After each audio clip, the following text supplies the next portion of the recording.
نحمده ونصلی علی رسولہ الکریم اما بعد۔ سوال یہ پوچھا گیا ہے کہ دوران نماز اگر اذان ہو تو پھر انسان کیا کرے؟ تو جواب اس کا یہ ہے کہ اگر آپ کوئی نفل ادا کر رہے ہیں یا پھر کوئی دوسری نماز جیسے قضا نماز ہے اسے ادا کر رہے ہیں تو دوران نماز اگر مؤذن نے اذان شروع کر دی ہے تو آپ اپنی نماز ہی کو مکمل کریں گے۔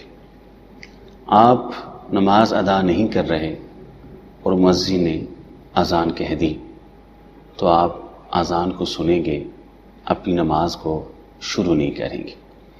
رسول اکرم صلی اللہ علیہ وسلم کا فرمان ہے اذا سمعتم المؤذن فقولوا مثل ما یقول، جب تم مؤذن کی اذان کی آواز سنو تو پھر جو مؤذن اذان میں کہتا ہے تم بھی اس اذان کا جواب انہی کلمات کے ساتھ دو، سوائے حی علی الصلاۃ اور حی علی الفلاح کے، کہ یہاں جب حی علی الصلاۃ مؤذن کہے تو آپ لا حول ولا قوت الا باللہ کہیں گے۔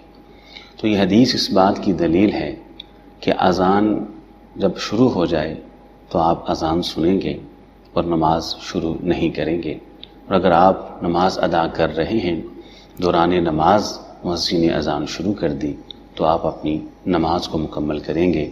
ھذا من عندی واللہ اعلم بالصواب وآخر دعوانا ان الحمد للہ رب العالمین۔